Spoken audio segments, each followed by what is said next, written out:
We're here today because of an incident that occurred at this house behind us last night. And we thought it was important that not only do we talk about the incident, but we take this time to make sure that our citizens are safe during the holidays. And so first, I want to offer my condolences to the family that was affected by this tragic incident last night. At approximately 12:27, DeKalb County fire units responded to this address. Upon arrival, they were told that there were several entrapments. They initiated an aggressive attack and search to find any victims or occupants.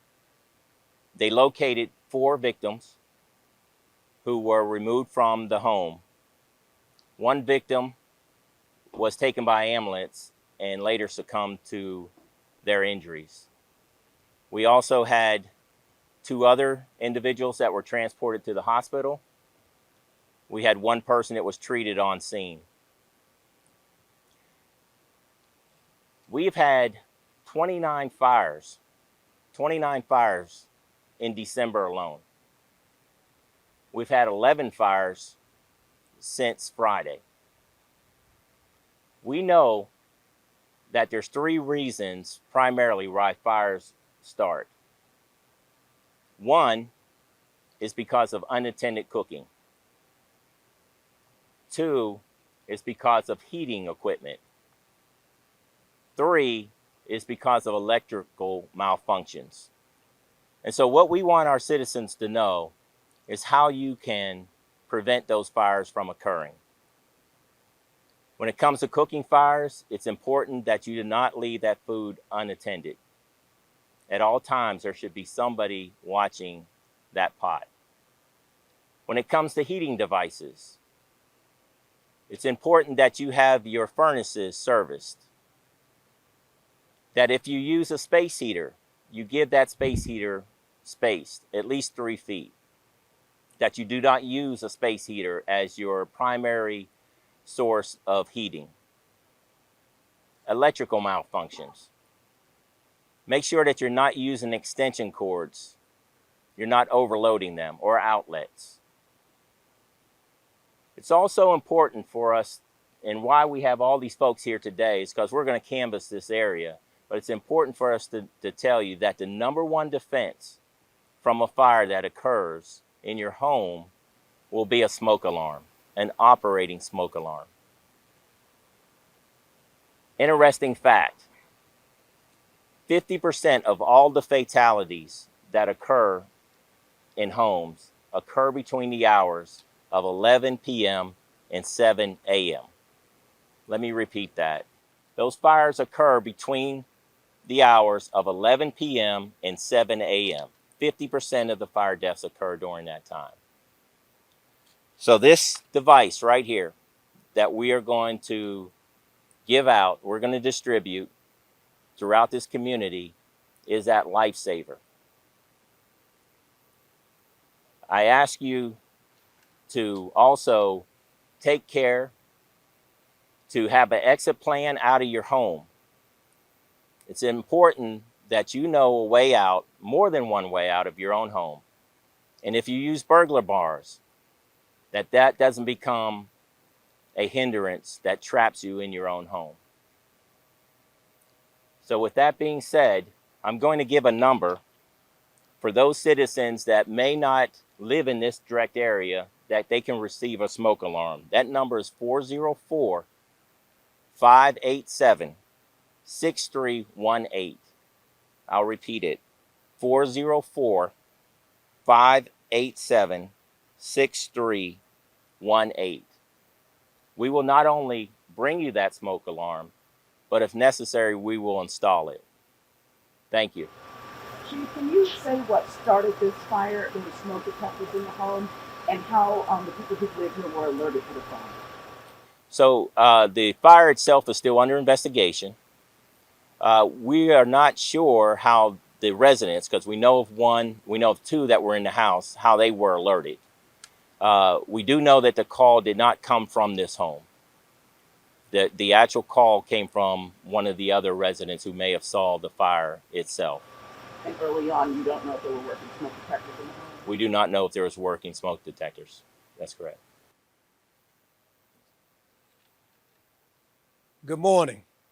First of all, I would like to acknowledge and express my appreciation to Chief Fulham and the brave men and women of DeKalb Fire Rescue who do such an outstanding job protecting the citizens and residents of DeKalb County.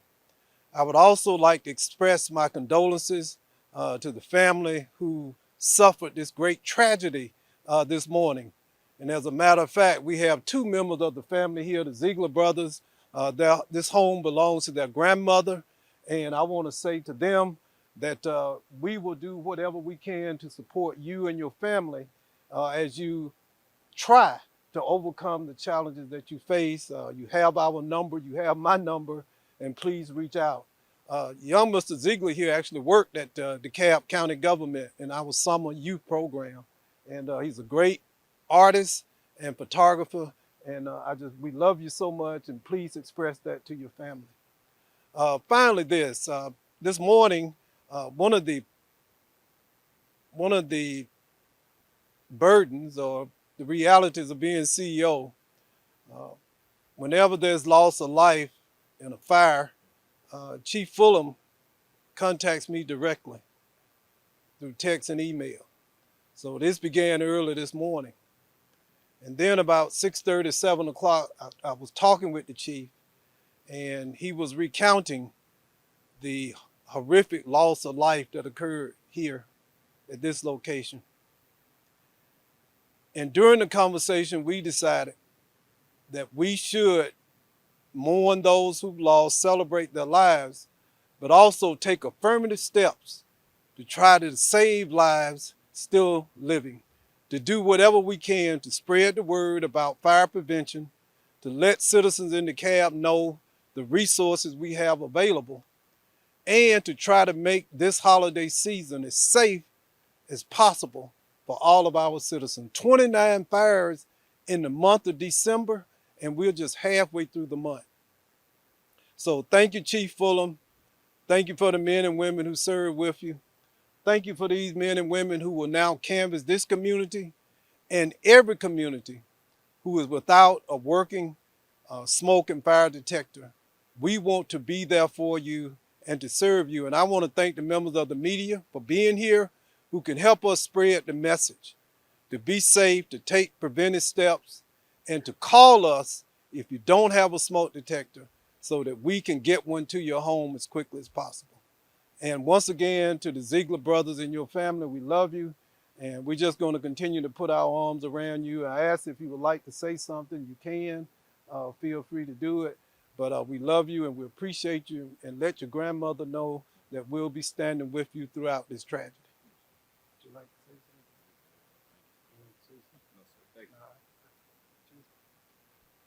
If we could ask, first of all, our condolences to you guys, the loss, and just to let you know we're thinking about you all. And Chief, wanted to know how you guys are doing. That has been really tough for them to show up on the scene with their fully involved house and just with what happened. How's everybody doing? Uh, and thank you for asking, first of all. They're doing as well as can be expected. This is tough. These firefighters,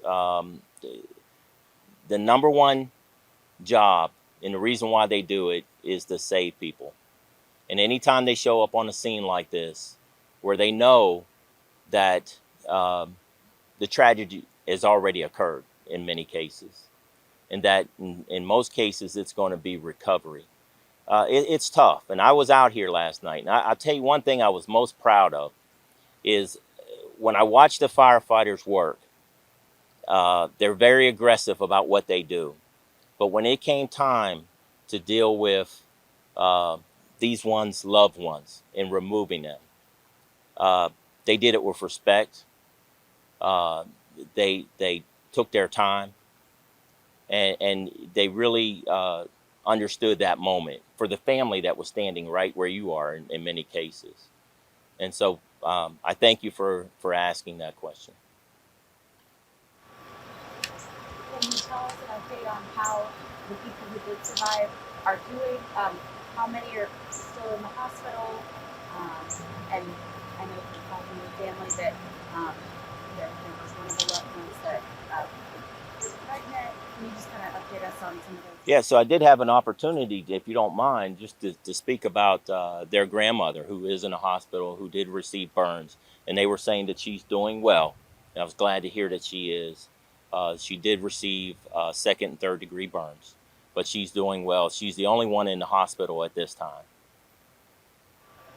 It's very early, and can you speak to any resources that are being made available to the family if there is one?